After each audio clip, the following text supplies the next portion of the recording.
Good morning friends, Amit life maker YouTube channel पे आप लोगों का स्वागत है। देखिए दोस्तों, आज के सेशन में हम लोग करने वाले फ्रेंड्स बिहार स्टेट शिक्षक पात्रता परीक्षा का दोस्तों शिक्षण कला एवं अन्य दक्षता, जो कि दोस्तों paper first and paper second दोनों पेपर में दोस्तों ये सब्जेक्ट कॉमन है दोस्तों। और हर अभी तक में जितने भी 19 में, 20 में और 23 में, 2024 तक में जितने सारे एग्जाम हुए हैं दोस्तों, उन सारे एग्जाम का A to Z दोस्तों क्वेश्चन इसमें पूछा गया दोस्तों, इसमें दिया गया फ्रेंड्स। और जिसमें कि दोस्तों अभी तक में टोटल हम लोग ये 5 सितंबर 2 शिफ्ट फर्स्ट तक का क्वेश्चन कंप्लीट कर चुके हैं दोस्तों। जो नहीं देखे हैं वो जाके इस चैनल पे प्लेलिस्ट बनाया हुआ है, जाके जरूर देख लीजिएगा दोस्तों, क्योंकि आपका एग्ज़ाम में 100% क्वेश्चन यहाँ से आने की संभावना है दोस्तों। क्योंकि दोस्तों देखिए दोस्तों, यह सारा पूछा गया क्वेश्चन है और इसी पैटर्न पे भी क्वेश्चन रहेगा। और आज देखिए दोस्तों, आज हम लोग शिफ्ट सेकंड का क्वेश्चन करने वाले दोस्तों। 5 सितंबर 2023 का शिफ्ट सेकंड का क्वेश्चन होने वाला है दोस्तों। देखिए दोस्तों, और ये 2023 का इसी के साथ हमारा उसके बाद ख़त्म भी हो जाएगा। देखिए दोस्तों, ये हो जाएगा हमारा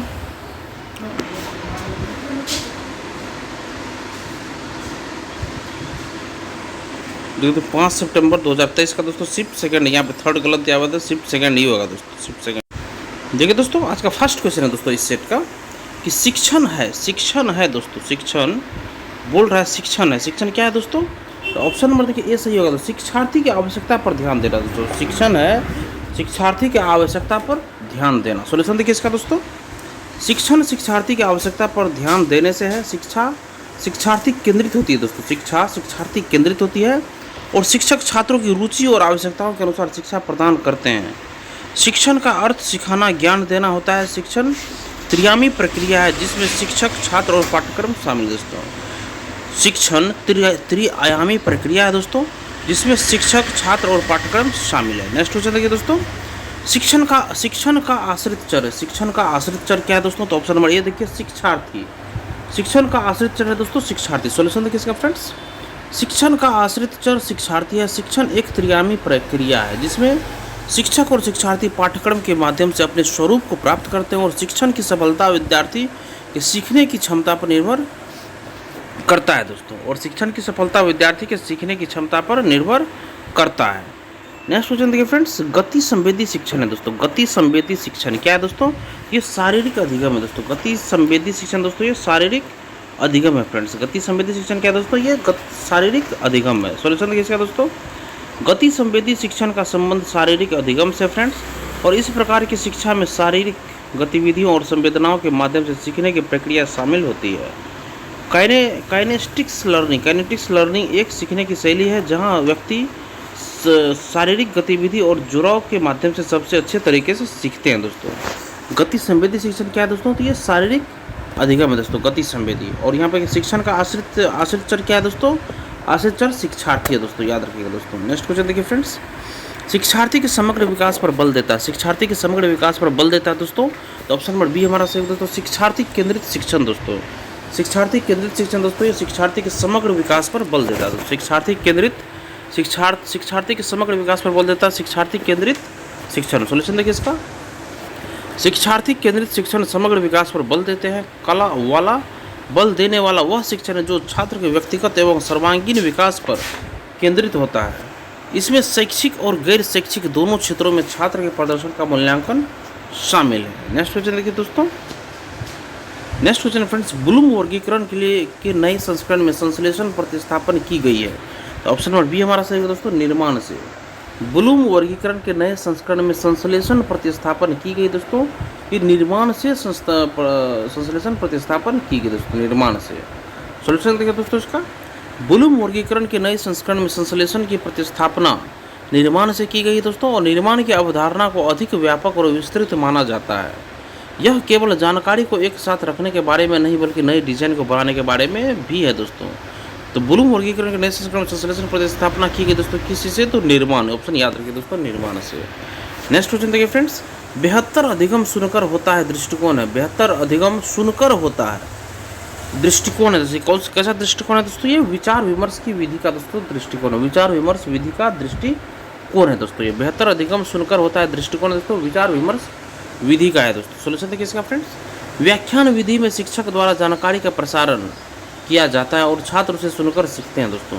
यह एक पारंपरिक शिक्षण विधि है जिसमें शिक्षक केंद्रित भूमिका में होता है और छात्र दोस्तों यहाँ पे छात्र ज्ञान को ग्रहण करते हैं दोस्तों, छात्र ज्ञान को ग्रहण करते हैं।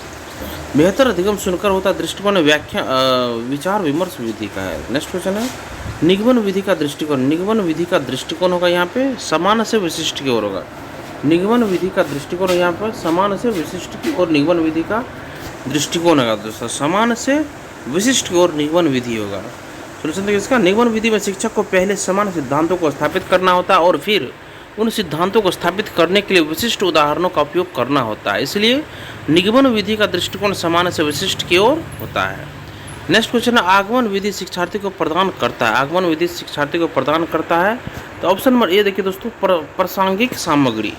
आगमन विधि शिक्षार्थी को प्रदान करता है प्रासंगिक सामग्री। आगमन विधि शिक्षार्थी को प्रदान करता है प्रासंगिक सामग्री। सोल्यूशन देखिए इसका, आगमन विधि एक शिक्षण विधि है जिसमें विशिष्ट स्तर और उदाहरणों के माध्यम से समान स्तर का निर्माण किया जाता है और इस विधि में शिक्षार्थी को दोषपूर्ण सामग्री प्रदान की जाती है ताकि वो अपने पिछले ज्ञान और शिक्षा के आधार पर नए ज्ञान को समझ सके। देखिए दोस्तों, तो आगमन विधि शिक्षार्थी को प्रदान करता है, क्या प्रदान करता है दोस्तों, तो प्रासंगिक सामग्री प्रदान करता है। नेक्स्ट क्वेश्चन देखिए, पाठ योजना के जनक है। पाठ योजना के जनक कौन थे, तो हर्बर्ट थे। पाठ योजना के जनक कौन थे, हर्बर्ट। पाठ योजना के जनक कौन थे, तो हर्बर्ट थे पाठ योजना के जनक। सोल्यूशन देखिए इसका, पाठ योजना के जर्मन वैज्ञानिक जे फ्रेडरिक हर्बर्ट है। पाठ योजना के जर्मन वैज्ञानिक जे फ्रेडरिक हर्बर्ट है और उन्होंने पाठ योजना की पंचपदीय प्रणाली का उन्होंने पाठ योजना की पंचपदीय प्रणाली का प्रतिपादन किया था जो आज भी शिक्षा में अनुकरणीय है। इस प्रणाली में तैयारी उपकरण, मेल, समान उपकरण और आवेदन के 5 चरण शामिल है। देखिए फ्रेंड्स, पाठ योजना के जनक कौन थे, तो हर्बर्ट थे, आप लोग याद रखिएगा। नेक्स्ट क्वेश्चन है इवेंट्स ऑफ इंस्ट्रक्शंस चरण का सृजन क्या। इवेंट्स ऑफ इंस्ट्रक्शंस चरण का सृजन किसने किया दोस्तों, तो ऑप्शन नंबर सी देखिए, गैगने ने किया दोस्तों। गैगने ने किया दोस्तों। इवेंट ऑफ इंस्ट्रक्शंस चरण का सृजन किसने किया है, तो गैगने ने किया दोस्तों, गैगने ने। इवेंट्स ऑफ इंस्ट्रक्शंस चरण का सृजन किसने किया है, ये गैगने ने किया दोस्तों, गैगने ने। सोल्यूशन किसका दोस्तों, इवेंट्स ऑफ इंस्ट्रक्शंस चरण का निर्माण गैगने ने किया, जो एक अमेरिकी शिक्षा शास्त्री थे। उन्होंने शिक्षा शास्त्र में महत्वपूर्ण योगदान दिया जिसमें इवेंट्स ऑफ इंस्ट्रक्शंस चरण भी शामिल है। इसे 4 चरणों में विभाजित किया गया है। एक हो गया दोस्तों प्रारंभिक चरण, दूसरा हो गया अनुक्रिया चरण, प्रतिक्रिया, और पुष्टिकरण चरण, फीडबैक, और सुधार चरण, परिष्करण। 4 चरणों में विभाजित किया गया दोस्तों। ये 4 चरणों में एक हो गया प्रारंभिक चरण, प्रारंभिकरण। सेकेंड हो गया दोस्तों यहाँ पे अनुक्रिया चरण। देखिए दोस्तों, इस चरण में 4 चरणों में से यहाँ पे विभाजित किया गया, आप लोग याद रखिए दोस्तों। एक हो गया प्रारंभिक चरण, अनुक्रिया चरण, प्रतिक्रिया, और ये पुष्टिकरण चरण, फीडबैक, सुधार चरण, परिष्कार। तो 4 चरणों इवेंट्स ऑफ इंस्ट्रक्शन चरण का सृजन किया गया है। ये गैगने ने 4 चरण किया था। नेक्स्ट क्वेश्चन है सूक्ष्म शिक्षण में कौन से चरण शामिल है दोस्तों, तो ये देखिए दोस्तों, सूक्ष्म शिक्षण में ज्ञान प्राप्ति की स्थिति, कौशल अधिग्रहण की स्थिति और अंतरण स्थिति, ये उपयुक्त सभी दोस्तों ये सूक्ष्म शिक्षण में चरण में शामिल है दोस्तों। ज्ञान प्राप्ति की स्थिति, कौशल अधिग्रहण की स्थिति, अंतरण स्थिति, उपयुक्त सभी। सॉल्यूशन देखिए इसका, सूक्ष्म शिक्षण एक सैद्धांतिक दृष्टिकोण है, इसलिए इसमें ज्ञान प्राप्ति, कौशल अधिग्रहण और मनोरंजन सभी चरण शामिल हैं। ज्ञान प्राप्ति चरण में शिक्षक को पढ़े जाने वाले विषय के बारे में जानकारी प्राप्त होती है। कौशल अधिग्रहण चरण में शिक्षक पढ़ने वाले विषय के बारे में कौशल विकसित करता है। अंतरण चरण में शिक्षक पढ़ने वाले विषय के बारे में ज्ञान और कौशल को अन्य संदर्भों में लागू करते हैं, अतः उपयुक्त सभी कथन सही होंगे। नेक्स्ट क्वेश्चन देखिए, एक शिक्षक द्वारा श्यामपट्ट का सबसे अच्छा उपयोग किया जा सकता है। एक शिक्षक द्वारा श्यामपट्ट का सबसे अच्छा उपयोग किया जा सकता है दोस्तों। एक शिक्षक द्वारा श्यामपट्ट का सबसे अच्छा उपयोग किया जा सकता है, तो किस प्रकार किया जा सकता है दोस्तों, ये दोस्तों क्या जाता है फ्रेंड्स, ऑप्शन नंबर बी देखिए सही होगा दोस्तों। ये महत्वपूर्ण और उल्लेखनीय बिंदुओं का लिखने के लिए दोस्तों इसका प्रयोग किया जा सकता है, तो ऑप्शन नंबर बी सही है दोस्तों। सॉल्यूशन देखिए इसका, श्यामपट्ट का उपयोग छात्र छात्राएं महत्वपूर्ण बिंदुओं को लिखने के लिए कर सकते हैं। श्यामपट्ट एक दृश्य सहायक सामग्री है जो छात्रों के पाठ को इंगित करने और याद रखने में मदद कर सकती है। शिक्षक श्यामपट्ट पर पाठ, चित्र, चार्ट और अन्य जानकारी पर ध्यान केंद्रित करने और महत्वपूर्ण जानकारी को याद रखने में मदद कर सकते हैं। नेक्स्ट है अभिक्रमित अनुदेशन का विकास किसने किया। अभिक्रमित अनुदेशन का विकास किसने किया था दोस्तों, तो ये स्किनर ने किया था दोस्तों, ऑप्शन नंबर ये सही है। अभिक्रमित अनुदेशन का विकास किसने किया था दोस्तों, तो स्किनर ने किया था दोस्तों। इसका सॉल्यूशन देखिए फ्रेंड्स, अभिक्रमित अनुदेशन का विकास B.F. स्किनर ने किया था। वह एक अमेरिकी मनोवैज्ञानिक थे जो अनुक्रिया सिद्धांत के प्रतिपादक थे। अभिक्रमित अनुदेशन का आधार भी सक्रिय अनुबंधन सिद्धांत ही है। इसको सन 1954 में हार्वर्ड विश्वविद्यालय के प्रोफेसर B.F. स्किनर ने किया था दोस्तों। अभिक्रमित अनुदेशन का विकास B.F. स्किनर ने किया था। वह एक अमेरिकी मनोवैज्ञानिक थे जो अनुक्रिया सिद्धांत के प्रतिपादक थे। अनुक्रमित अनुदेशन का आधार भी सक्रिय अनुबंधन सिद्धांत ही है। इसको सन 1954 में हार्वर्ड विश्वविद्यालय के प्रोफेसर B.F. स्किनर ने किया था दोस्तों।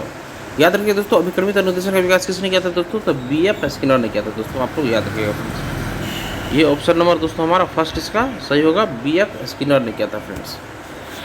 नेक्स्ट क्वेश्चन देखिए दोस्तों, प्रगतिशील कक्षा पारिस्थितिकी तंत्र में बच्चों को देखा जाता है दोस्तों ये सक्रिय अन्वेषक के रूप में देखा जाता है। प्रगतिशील कक्षा पारिस्थितिकी तंत्र में, प्रगतिशील कक्षा पारिस्थितिकी तंत्र में बच्चों को देखा जाता है दोस्तों सक्रिय अन्वेषक के रूप में, सक्रिय अन्वेषक के रूप में से देखा जाता है। सॉल्यूशन देखिए इसका दोस्तों, प्रगतिशील कक्षा पारिस्थितिकी तंत्र में बच्चों को अपने स्वयं के विचारों और सिद्धांतों को बनाने के लिए अधिकृत किया जाता है। उन्हें स्वतंत्र रूप से सीखने और प्रश्नोत्तरी करने की अनुमति दी जाती है, जिसमें बच्चे सीखने के लिए स्वाभाविक रूप से संलग्न होते हैं। सक्रिय अन्वेषक कहलाते हैं दोस्तों। ये सक्रिय अन्वेषक के रूप में प्रगतिशील कक्षा पारिस्थितिकी तंत्र में बच्चों को देखा जाता है। नेक्स्ट क्वेश्चन देखिए, शिक्षार्थी केंद्रित शिक्षा का प्रमुख, शिक्षार्थी केंद्रित शिक्षा का प्रमुख सिद्धांत क्या है दोस्तों? ये दोस्तों करके सीखना है दोस्तों, नकल करके सीखना नहीं, लिख के सीखना नहीं है दोस्तों, करके सीखना। सॉल्यूशन देखिए इसका, शिक्षार्थी केंद्रित शिक्षा का प्रमुख सिद्धांत उनके मतलब सिद्धांत करके सीखने से है। करके सीखना वह प्रक्रिया है जिससे लोग अपने अनुभवों को महसूस करते हैं, विशेष रूप से उन अनुभवों को जिसमें सक्रिय रूप से चीज़ों को बनाने और दुनिया की खोज में संलग्न होते हैं दोस्तों। शिक्षार्थी केंद्रित शिक्षा का प्रमुख सिद्धांत करके सीखने से है। करके सीखना वह प्रक्रिया है जिससे लोग अपने अनुभवों को महसूस करते हैं, विशेष रूप से उन अनुभवों को जिसमें सक्रिय रूप से चीज़ों को बनाने और दुनिया की खोज में संलग्न होते हैं। नेक्स्ट, पाठ्य पुस्तक का उद्देश्य होना चाहिए। पाठ्य पुस्तक का उद्देश्य क्या होना चाहिए दोस्तों? किसी विशेष विषय में पाठ्यक्रम के शिक्षण और सीखने का मार्गदर्शन करना, सोचने की क्षमता को कम करना। तो ये पाठ्य पुस्तक का उद्देश्य क्या होना चाहिए दोस्तों? ऑप्शन नंबर ये दोस्तों सही होगा दोस्तों, ये सीखने क्षमता को कम करना, ये भाई गलत है दोस्तों। ऑप्शन नंबर ये सही होगा। देखिए फ्रेंड्स, पाठ्य पुस्तक किसी विशेष विषय में पाठ्यक्रम के शिक्षण और सीखने का मार्गदर्शन करने का कार्य करती है, जिसके द्वारा छात्रों में स्वाध्याय प्रणाली का विकास होता है। पाठ्यपुस्तक का उद्देश्य सोचने की क्षमता को कम करना नहीं बल्कि उसे बढ़ाना है।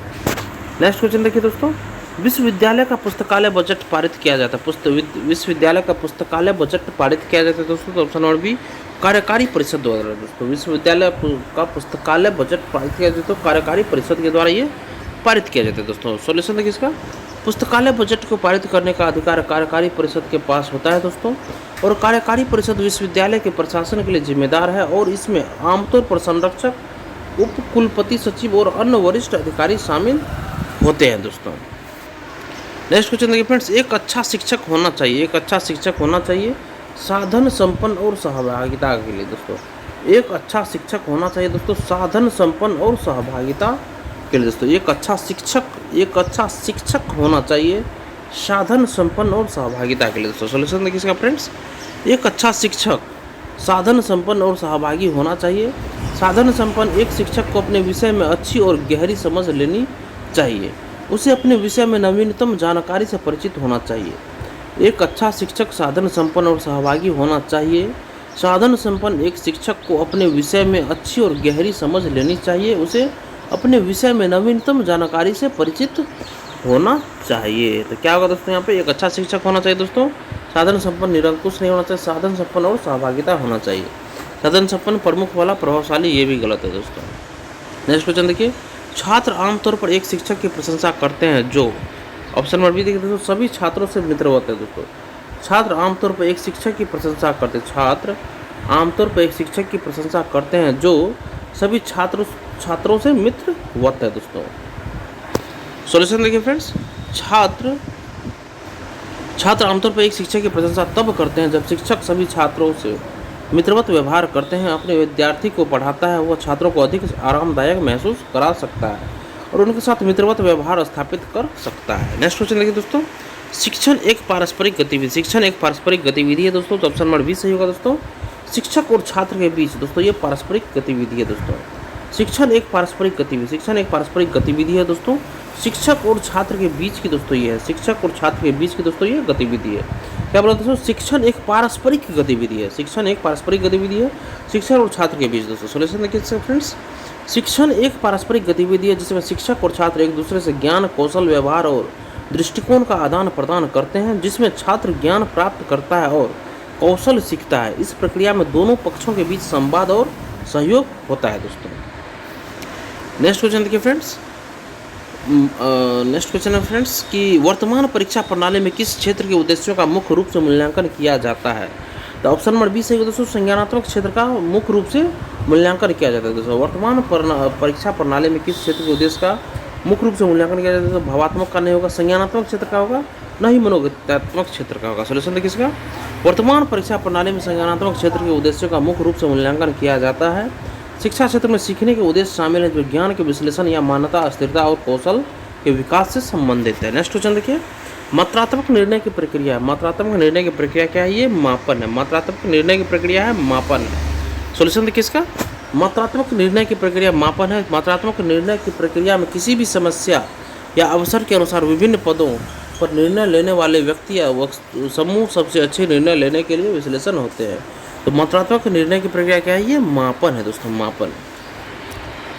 सोल्यूशन देखिए नेक्स्ट है, तो आकलन, मूल्यांकन ये सब नहीं होगा। नेक्स्ट क्वेश्चन है, किस प्रकार के मूल्यांकन का उपयोग कक्षा में रैंकिंग के लिए किया जाता है दोस्तों। किस प्रकार के मूल्यांकन का उपयोग कक्षा में रैंकिंग के लिए किया जाता है। तो ऑप्शन नंबर सी होगा, मानक संदर्भित मूल्यांकन। मानक संदर्भित मूल्यांकन, बाहरी परीक्षा नहीं होगी, निर्माणात्मक परीक्षा नहीं होगा, मापदंड संदर्भित मूल्यांकन नहीं होगा, मानक संदर्भित मूल्यांकन होगा। सोच देखिए इसका, कक्षा में रैंकिंग के लिए मानव संदर्भित मूल्यांकन का उपयोग किया जाता है। इस प्रकार के मूल्यांकन में छात्रों के प्रदर्शन को निर्धारित मानकों या बेंचमार्क के खिलाफ मापा जाता है। यह उनके ज्ञान और कौशल के स्तर को समझने में मदद करता है और उन्हें एक विशिष्ट रैंक प्रदान करता है। नेक्स्ट क्वेश्चन है दोस्तों, निम्नलिखित में से कौन पाठ्य चर्चा विकास का भाग है। निम्नलिखित में से कौन पाठ्य चर्चा विकास का भाग है। तो ये होगा शिक्षकों का चयन। पाठ्य चर्चा विकास का भाग नहीं, सॉरी दोस्तों, भाग नहीं है। शिक्षकों का चयन नहीं होगा, उद्देश्य का चयन होगा, विषय का चयन होगा, गतिविधि का चयन होगा। शिक्षक का चयन गलत है दोस्तों। यहाँ सोल्यूशन देखिए, पाठ्य चर्चा विकास का उद्देश्य छात्रों के लिए एक ऐसी पाठ्य चर्चा तैयार करना है जो उनके विकास के उद्देश्यों को पूरा करे। शिक्षकों का चयन पाठ्य चर्चा विकास का एक हिस्सा नहीं है क्योंकि यह एक अलग प्रक्रिया है। शिक्षकों का चयन पाठ्य चर्चा विकास के बाद किया जाता है ताकि उन्हें पाठ्य चर्चा के अनुसार तैयार किया जा सके। नेक्स्ट क्वेश्चन देखिए, किसी विषय के प्रसंग को विशिष्ट समय में पूरा करने की एक रूपरेखा है। किसी विषय के प्रसंग को विशिष्ट समय में पूरा करने की एक रूपरेखा क्या होगा दोस्तों। पाठ्यक्रम होगा, पाठ सहभागी गतिविधि का पाठ होगा या पाठ चर्चा होगा। क्या होगा दोस्तों यहाँ पे, कि विषय के प्रसंग को विशिष्ट समय में पूरा करने की एक रूपरेखा दोस्तों यहाँ होगा दोस्तों, पाठ्यक्रम होगा दोस्तों, पाठ्यक्रम। सोल्यूशन देखिए इसका दोस्तों, देखिए दोस्तों, पाठ्यक्रम एक शैक्षिक रूपरेखा होती है जो निर्धारित समयावधि में किसी विषय के प्रसंग को पूरा करने के लिए बनाई जाती है। ठीक है, यह शिक्षकों और छात्रों को यह जानकारी प्रदान करता है कि किसी विशेष विषय को पढ़ाने और सीखने के लिए क्या सामग्री और गतिविधियां शामिल की जानी चाहिए। नेक्स्ट क्वेश्चन देखिए दोस्तों, निम्नांकित में से शिक्षा का कौन सा औपचारिक अभिकरण मनुष्य के जीवन में प्रबल है। निम्नांकित में से शिक्षा का कौन सा औपचारिक अभिकरण मनुष्य के जीवन में प्रबल है। ऑप्शन नंबर ए होगा, विद्यालय। मनुष्य के जीवन में सबसे प्रबल है विद्यालय। ये दोस्तों शिक्षा के औपचारिक अभिकरण के लिए।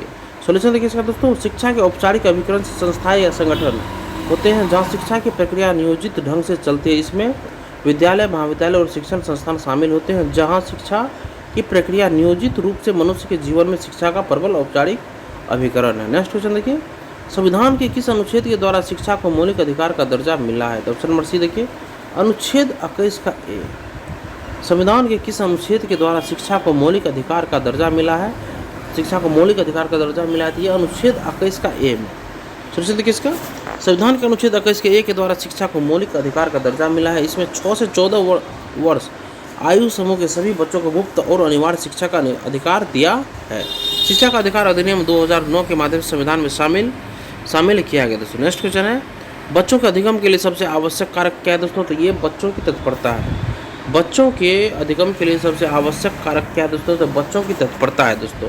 सोल्यूशन दोस्तों, बच्चों के अधिगम के लिए सबसे आवश्यक कारक बच्चों की तत्परता से है, जो बच्चों के अधिगम के लिए महत्वपूर्ण है। अगर बच्चे सीखने के लिए तैयार नहीं है तो वे सीख नहीं पाएंगे। बच्चों की तत्परता में उनके ज्ञान, कौशल, रुचि और दृष्टिकोण शामिल है दोस्तों। नेक्स्ट क्वेश्चन है, दूर सम्मेलन है। दूर सम्मेलन क्या है दोस्तों। तो ये 2 तरफ प्रसारण प्रणाली वाला सम्मेलन दोस्तों। दूर सम्मेलन क्या है दोस्तों। तो ये 2 तरफ प्रसारण प्रणाली है दोस्तों। दूर सम्मेलन है दो तरफ प्रसारण ये प्रणाली है दोस्तों, दूर सम्मेलन एक तरफ नहीं होगा। देखिए दोस्तों नेक्स्ट इसका सॉल्यूशन देखिए फ्रेंड्स, दूर सम्मेलन एक प्रकार से दो तरफ प्रसारण प्रणाली है। दूर सम्मेलन में दो या अधिक लोग एक दूसरे के साथ बातचीत कर सकते हैं, जैसे कि वे एक ही कमरे में बैठे हों। यह टेलीफोन और वीडियो कॉन्फ्रेंसिंग या अन्य इलेक्ट्रॉनिक उपकरणों का उपयोग करके किया जा सकता है। नेक्स्ट क्वेश्चन देखिए, शिक्षिका के लिए श्यामपट्ट पर लिखने का सही तरीका क्या है? शिक्षिका के लिए श्यामपट्ट पर लिखने का सही तरीका क्या है? तो ये ऑप्शन नंबर सी सही होगा। पहले बातों को लिखना और तब छात्रों को पढ़ने के लिए कहना। शिक्षक के लिए श्यामपट्ट पर लिखने का सही तरीका है पहले बातों को लिखना और तब छात्रों को पढ़ने के लिए कहना। स्पष्ट महत्वपूर्ण बिंदुओं पर लिखना ये गलत है दोस्तों। प्रश्न का उत्तर लिखना ये गलत है। पहले बातों को लिखना और तब छात्रों को पढ़ने के लिए कहना, ये सही होगा। सॉल्यूशन देखिए, शिक्षक के लिए श्यामपट्ट पर लिखने का सही तरीका है पहले बातों को लिखना तब छात्रों को पढ़ने के लिए कहना एक अच्छा तरीका है। इससे छात्रों को बोर्ड पर लिखी गई जानकारी समझने में आसानी होगी। नेक्स्ट क्वेश्चन देखिए फ्रेंड्स, महात्मा गांधी ने 1918 में गुजरात में खेरा सत्याग्रह की शुरुआत की थी। ये दोस्तों की थी दोस्तों किसान के लिए दोस्तों क्या था?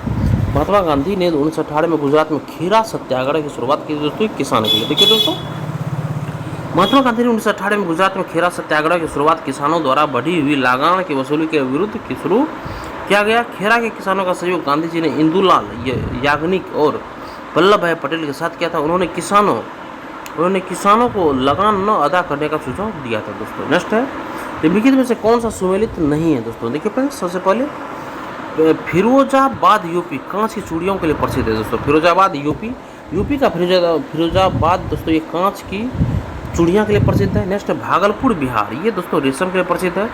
जालंधर पंजाब दोस्तों ये खेल सामग्री के लिए प्रसिद्ध है दोस्तों। सांभर राजस्थान ये हाथ में ब्लॉक प्रिंट, ये गलत है दोस्तों। देखिए दोस्तों, सांभर राजस्थान में भारत के सबसे बड़े खारे पानी की झील के साथ साथ नमक का भी बहुत बड़ा स्रोत है। अन्य सभी विकल्प सही सुमेलित है दोस्तों। नेक्स्ट क्वेश्चन है, भारतीय मसालों का शीर्ष आयातक देश कौन सा है दोस्तों? भारतीय मसालों का शीर्ष आयातक देश ये कौन सा देश भारतीय मसाला सबसे ज़्यादा आयात करता है दोस्तों? तो ये है दोस्तों यूएसए। सोल्यूशन देखिए फ्रेंड्स, इसका भारतीय मसालों का शीर्ष आयातक देश संयुक्त राज्य अमेरिका यूएसए है। संयुक्त राज्य अमेरिका अपनी अधिक जनसंख्या के साथ भारतीय मसालों के प्रति अत्यधिक आकर्षित रहता है। संयुक्त राज्य अमेरिका में भारतीय मसालों की मांग लगातार बढ़ रही है दोस्तों। नेक्स्ट, बिहार प्रांतीय किसान सभा का गठन किसने किया था? बिहार प्रांतीय किसान सभा का गठन किसने किया था दोस्तों? तो ये सब स्वामी सहजानंद सरस्वती ने दोस्तों ये क्या था? बिहार प्रांतीय किसान सभा का गठन स्वामी सहजानंद सरस्वती ने किया था दोस्तों।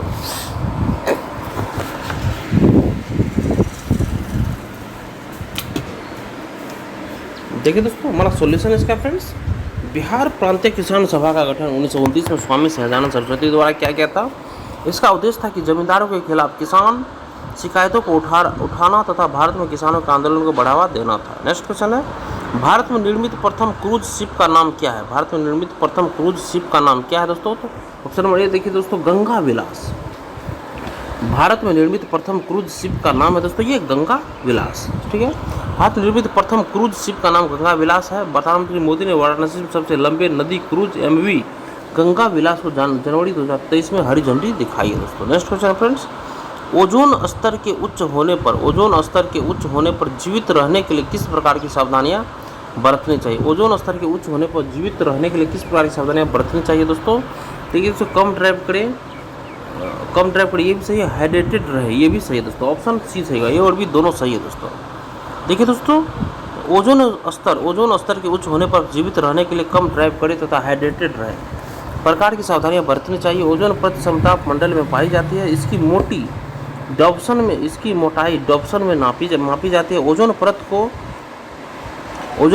पृथ्वी का सुरक्षा कवच कहा जाता है दोस्तों। याद रखिएगा, ओजोन परत समताप मंडल में ही पाया जाता है दोस्तों, और ओजोन परत को पृथ्वी का सुरक्षा कवच कहा जाता है दोस्तों। नेक्स्ट क्वेश्चन है फ्रेंड्स, निम्नलिखित में से किस योजना का उपयोग अपशिष्ट प्रबंधन योजना के रूप में किया जाता है? ये ऑप्शन नंबर बी सही होगा, एकीकृत योजना का प्रयोग।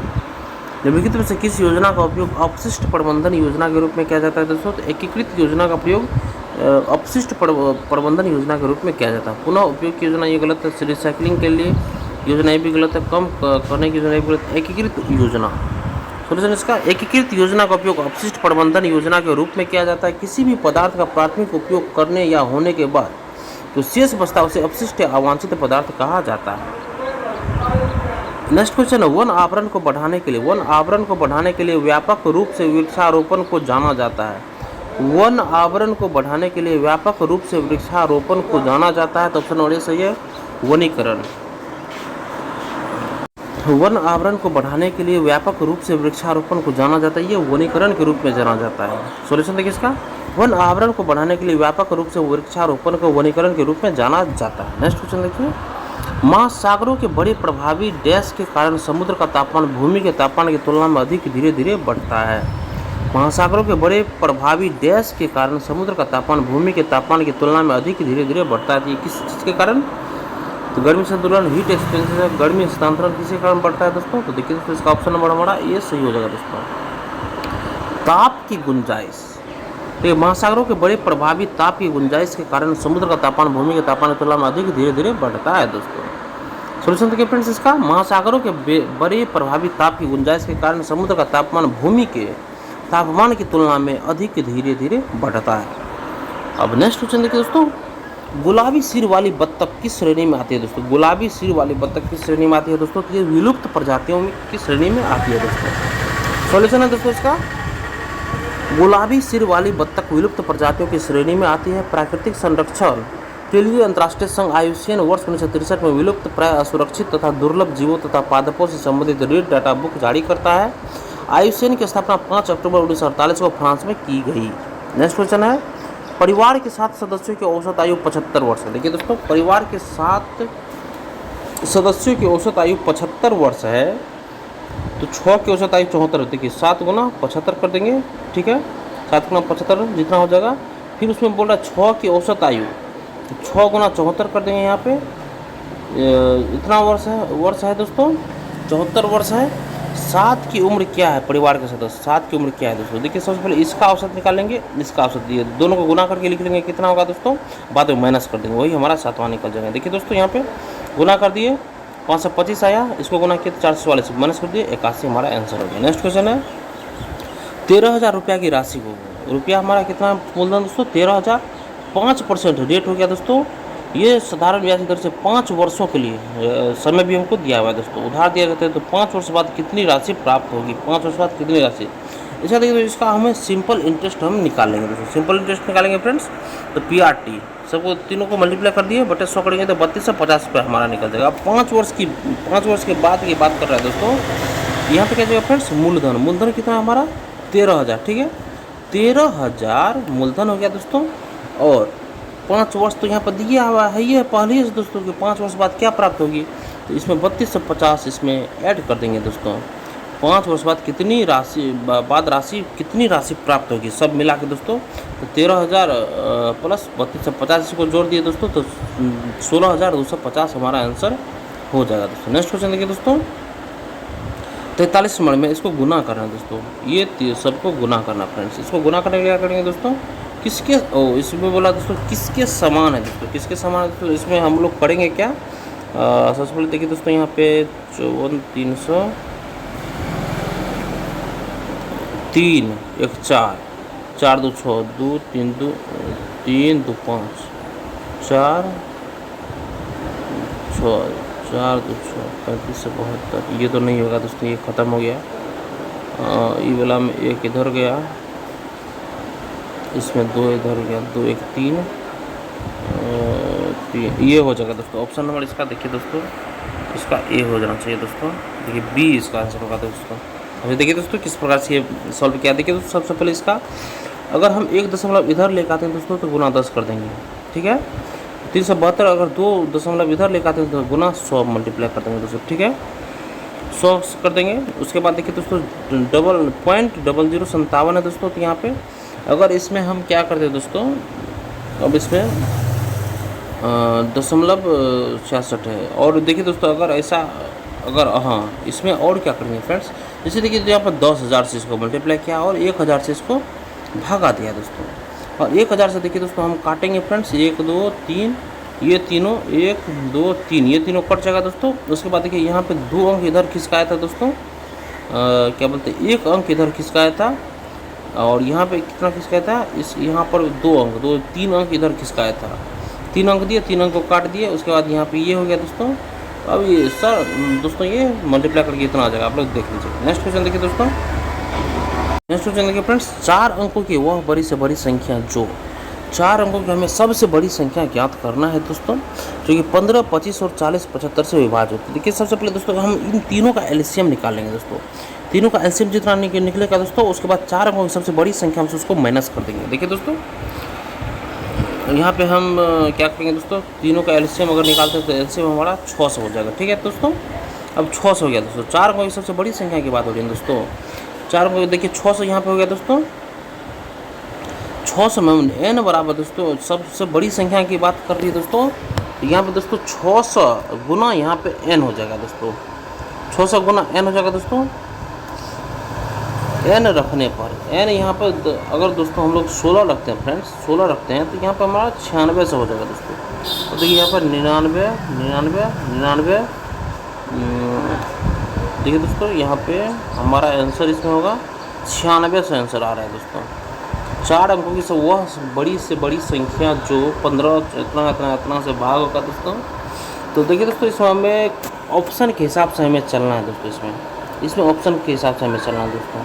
600 आ गया दोस्तों। 600 में क्या करेंगे, 600 गुना n, 600 में n कितना रख देंगे, कितना से गुना कर देंगे कि 16 के 96। ठीक है दोस्तों, ये हमारा आंसर हो जाएगा दोस्तों 96। नेक्स्ट है, यदि एक पेड़ की छाया की लंबाई कम हो रही है तो उन्नयन कौन, ये एक देखिए एक पेड़ की छाया की लंबाई कम हो रही है, पेड़ के छाया की लंबाई अगर कम हो रही है तो ये क्या हो रहा है दोस्तों, तो उन्नयन कोण क्या कर रहा है, ये बढ़ रहा है दोस्तों। ये बढ़ रहा है, जितना जितना घटता जाएगा उतना उतना ये बढ़ता जाएगा दोस्तों। नेक्स्ट दोस्तों सरसों बीज, सरसों देखिए फ्रेंड्स यहाँ पे सरसों जैसे सरसों का जैसे बीज होता है उसी प्रकार गाजर का दोस्तों यहाँ पे क्या होता है दोस्तों, जड़ होता है। जिस प्रकार सरसों बीज है उसी प्रकार गाजर जड़ है दोस्तों। नेक्स्ट देखिए वह शब्द चुने जो समूह के अन्य शब्दों से सबसे कम मिलता जुलता है दोस्तों। देखिए दोस्तों स्पर्श रेखा हो गया, त्रिज्या हो गया, व्यास हो गया, विकर्ण हो गया। ठीक है दोस्तों, विकर्ण, ये तीनों दोस्तों एक जगह होता है दोस्तों, एक सर्कल से संबंधित दोस्तों। देखिए स्पर्श रेखा, व्यास और त्रिज्या का संबंध वृत्त से दोस्तों, जबकि विकर्ण का संबंध दोस्तों ये गोला वगैरह से दोस्तों। नेक्स्ट क्वेश्चन देखिए फ्रेंड्स 6, 24, 24 इसको दोस्तों हमें ज्ञात करना। देखिए दोस्तों 6 चौके 24, 6 चौके 24 हो गया दोस्तों। उसके बाद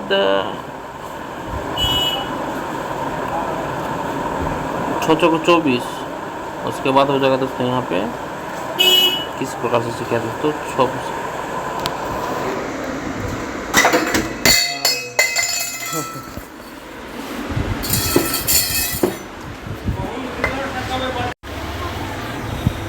नेक्स्ट देखिए यहाँ पे किस हिसाब से क्या है। सबसे पहले यहाँ देखिए ये हमारा हो गया 6 में 18 ऐड किया है, 24 60 में 36 ऐड किया है, इसमें 60 ऐड किया है, इसमें 90 है। देखिए किस प्रकार से बढ़ रहा है यहाँ पे, इसमें फिर 18, 24, 24, 35, 6 आगे 36। ठीक है 6 7 6 आगे 36, इसमें दोस्तों 36 ऐड किया है तब इतना हुआ। ठीक है अब देखिए दोस्तों यहाँ पे 90 है, यहाँ पे हो गया 18, 18, 6 36, 18, 90, 18, 24, यहाँ 30 ऐड किए। अगर यहाँ पे 90 में 36 ऐड करके तो कितना होगा 126। ठीक है 126, अब 210 में 126 ऐड कर दीजिए, क्या हो जाएगा दोस्तों हमें 336 हो जाएगा दोस्तों। नेक्स्ट क्वेश्चन देखिए यदि रीजन को 5 के रूप में कोडित किया जाता है, रीजन को 5 के रूप में 3, 3, 6, 5 के रूप में, बिलवर्ड को 7, 3, 3, 6, 2, 8, मतलब जितना अंक है तो उसमें 1 माइनस कर देते हैं। उसी प्रकार 3, 3, 6, 3, 9, 1, 10, 10 में से गया 9 होगा दोस्तों।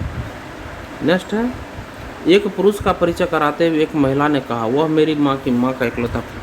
ये देखिए एक पुरुष का परिचय कराते हुए एक महिला बोल रही है एक पुरुष के बारे में कि वह मेरी माँ की। देखिए यहाँ ऐसे आप लोग कीजिए, एक पुरुष का परिचय कराते हुए महिला ने कहा